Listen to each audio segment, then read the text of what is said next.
Good morning, good afternoon, everybody, and welcome to another in our series of 10 minutes with interviews, where we talk to industry leaders for 10 minutes. My name is Ian Gillett from IGR, and I am joined today by Amir Elbaz, who is CEO of BeyondEdge up in Dallas. The series of interviews we're doing are with leaders from the wireless, mobile, and digital infrastructure industries. We've had lots to talk about. So Amir, with that, welcome. And first question is, who are you and what do you do? So like you mentioned, Amir Elbaz, I'm the CEO of BeyondEdge, a disruptive company in the space of software-defined networking. Okay, so software-defined networking means different things to different people. So what is it you guys do? What's the value you guys provide? So we developed a unique technology called software-defined local area network, where we address the challenges in the campus and the enterprise environments, where networks inside the buildings are becoming more and more challenging to manage and operate, very costly at times, with many things to overcome. And what we do is we improve the efficiency, the business model, but also the resiliency and agility of the network. Okay, so let's take an example, because we've got, people think of local area networks, they'll think of Wi-Fi, obviously the wired LAN, Ethernet.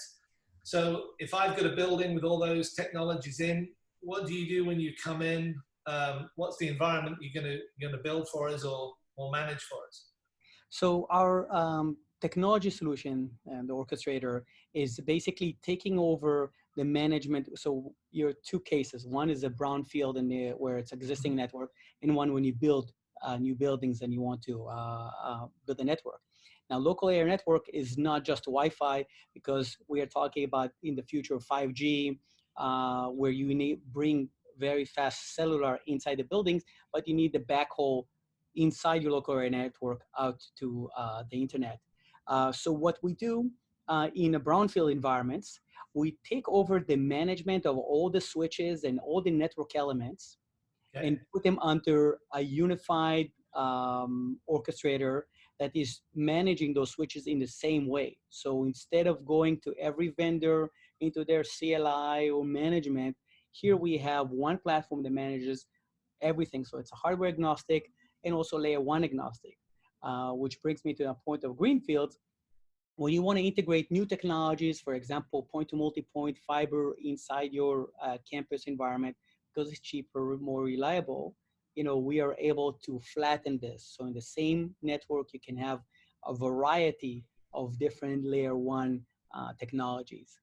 Okay, so you mentioned 5G, and we've got a range of in-building technologies these days. We've got DAS, obviously cellular. You mentioned 5G.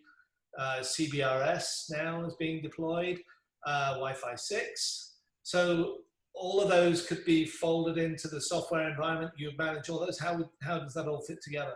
Well, that's a beautiful question. So all the things that you mentioned have one thing in common. They all need a backhaul for all this, the radio traffic they generate for the back. So we are probably the most efficient company in taking all these packets back and forth in the most cost-effective way. So whether it's Wi-Fi 6, whether it's LTE, 5G, CBRS, all of those are basically radios that are hanging on our software-defined local area network. And we do all the provisioning and the management now of the network. We don't provision those radios, we just give them those VLANs and other things that they need in order to operate properly. Okay, so who would do the provisioning for those radios in that example? So there are multiple radio companies that we work with, and whether it's Ruckus, Meraki for the Wi-Fi or others, and for the radios right now for the cellular part, what we work is with Spider Cloud and Mobile Access. So those are the kind of technologies that today we have in deployment throughout the world. Okay, so let's say I'm the CIO, IT manager of the enterprise. I've got a greenfield warehouse I'm building, let's say. do I come to you and you would manage the whole project for me, or do I go through my network integrator? They bring you in. What's your go-to-market approach? Our go-to-market is typically with channels. So we have a Corning, AT&T, and Leidos as three channels where they do a turnkey solution. You can come to us, and we can, based on what your technology preference, also work in conjunction with one of those channels. But you come to us, and we basically look at what will be best for you. That's where the origin of our name, BeyondEdge, because we are an edge computing company, but we look at the users, which for us, those are the things that beyond the edge.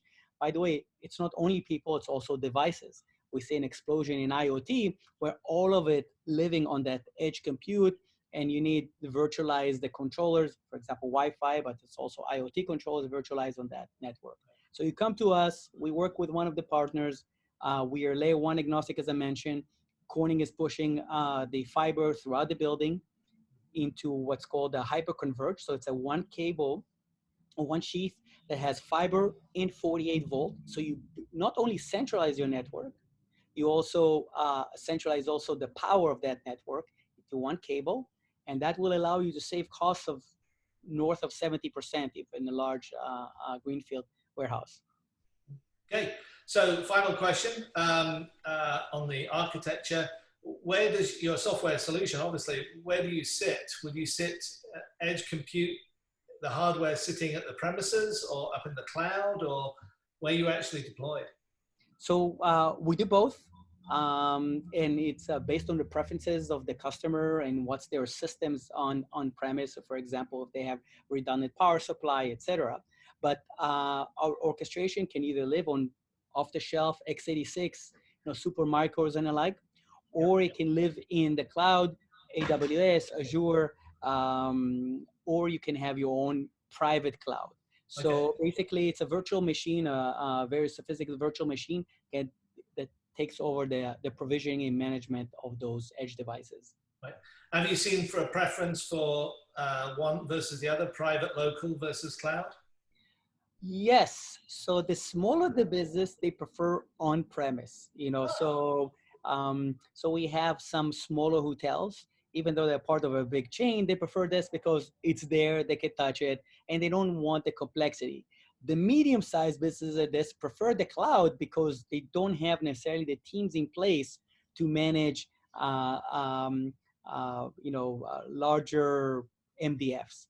And then the bigger businesses, then they have a bigger MDF. They have the staff on premise, so they will go for the edge compute. And they have a lot of processes that prefer to do it locally, but with a backup in the cloud. So if our orchestration is down, the network will continue work until the orchestration comes back, and then you can reprovision. The only difference is can I reprovision where the controller is down or not? And so we get fully redundant, resilient system where if something happens, you can still work while being fixed. Right. Good. Okay. Final question this time. And it's one I ask all panelists interviews I've done over the years. What keeps you awake at night? Some people like to talk about the dog barking or the kids, but rather keep it more to the business end of things. But what is it that worries you that in a couple of years' time, it could come back and hurt us? And we're going to say, darn it, I wish we'd taken care of that in 2020. What do you think we're not paying enough attention to these days? We as an industry or us as BeyondEdge? Because I tell you, what keeps me at night and makes me think a lot about what I can do differently now is actually fighting the resistance for change. We are fighting big companies, incumbents that are masters of FUD, fear, uncertainty, and doubt.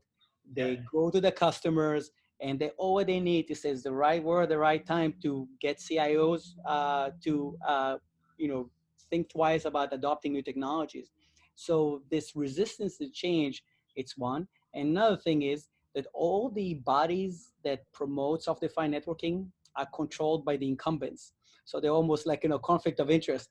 So between those two, the FUD and the control of the standard bodies, we feel sometimes we are like it's Simpsons versus Goliath, but one thing I tell my team and I tell everybody, no one can stop progress. And, when people realize that I need a full network automation for us to be up and running 24/7, 365 days a year.